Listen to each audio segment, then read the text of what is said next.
Hello，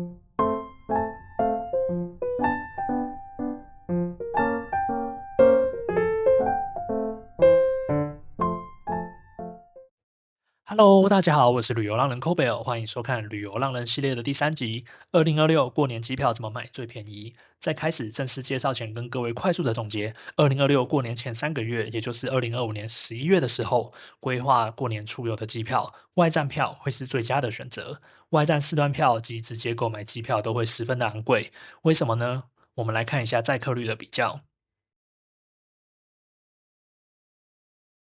根据民航局的数据，2025年9月份台日航班载客数最多的5个航点，他们的载客率为东京78.5%、大阪78.3%、福冈87.7%、札幌73.6%、名古屋71.0%。回顾2025年1月过年的载客率呢，分别为东京90.6%、大阪83.0%、福冈84.6%、札幌95.5%。名古屋82.5%。那我们也可以看到，有部分的航点过年的载客率不高，例如广岛72.3%、鹿儿岛71.4%、高松73.0%。价格的部分分别为广岛33,995元，鹿儿岛32,472元。高松36,924元，可以看到这3个航点的票价，即便载客率较低，价格仍十分的惊人。那前面提到载客数最多的5个航点的价格 c o b e l 就不一一查询给各位。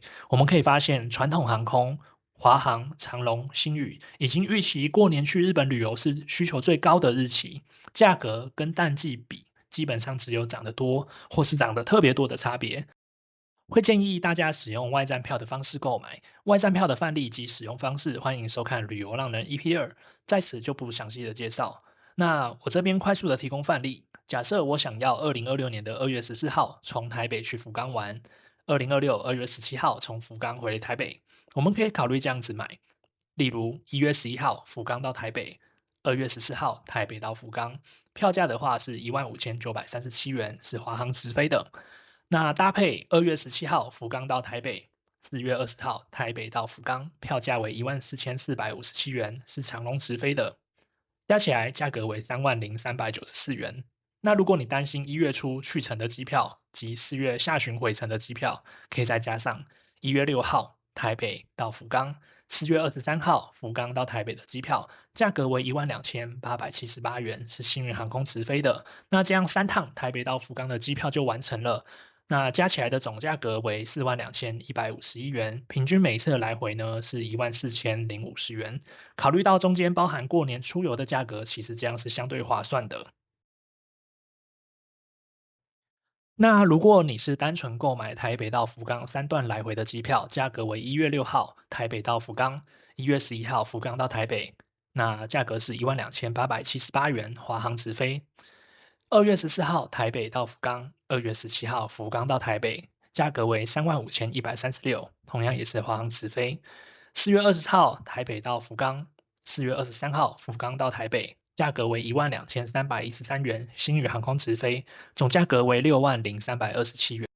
用外站票的方式可以省下18,176元，同样的日期用在大阪可以省下17,273元，用在东京呢可以省下17,649元。这样的机票很适合1年多次到特定航点旅游的观众，或是到像东京可以去东京以外的地方，例如横滨、富士山、静冈、越后汤泽。那短时间内都是飞同一个点，但是可以去很多地方出游的方式，提供给各位观众参考，希望大家都能够捡便宜。Hobel 也为各位查询了过年长程航线的机票，分别是飞往美国、加拿大跟澳洲。这里的范例为2月12号去，2月26号回，台北出发的来回票。加拿大有温哥华、多伦多；美国有西雅图、旧金山、洛杉矶、安大略、凤凰城、芝加哥、休斯顿、达拉斯跟纽约。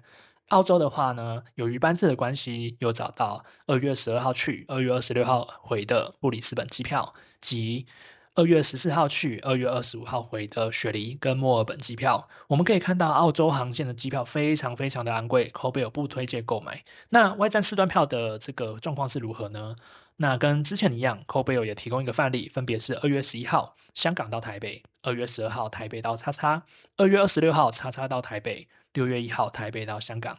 那加拿大呢？你可以看到温哥华、多伦多、西雅图、旧金山、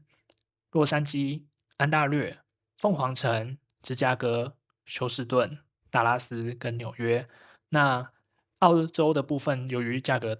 非常非常的昂贵，那综合这些长程航线的讯息呢，如果过年有兴趣前往美加纽澳线的观众呢，我建议还是可以以美国的西岸或是纽约为主。关于里程票的部分，如果你是里程玩家，先前我们有介绍阿拉斯加航空里程，有提到短程航线7500点可以兑换星宇航空的经济舱，15000点可以兑换星宇航空的商务舱。那所谓的短程是指1500里以内的范围都是适用的。那以星宇航空过年的这个里程机位，我们可以看到台北其实1500里以内的范围有冲绳、福冈、熊本、大阪、神户、名古屋、东京、仙台、下地岛。河内、岘港、胡志明跟清迈。那台中出发的呢，有神户、高松、下地岛跟岘港。目前会发现过年的航班里程机位几乎都被兑换一空。如果你想要利用阿拉斯加航空里程兑换机票，也已经确定出发日期的话，可以关注那个日期的前331天，那一天为里程票的释出日。例如我2027年2月5号除夕想出去玩，往前推331天，大约2026年的3月11号可以开始订里程票。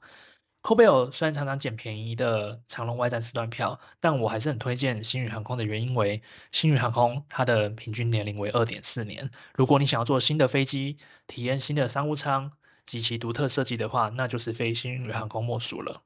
机型的部分，我推荐星宇航空的 A330-900neo 以及 A350-900。以商务舱来说，这两个机型的商务舱空间感都很优秀，也有比较有属于的个人空间。那有自己的独立走道。我个人是乘坐过 A350-900的星宇航空商务舱，体验非常的好。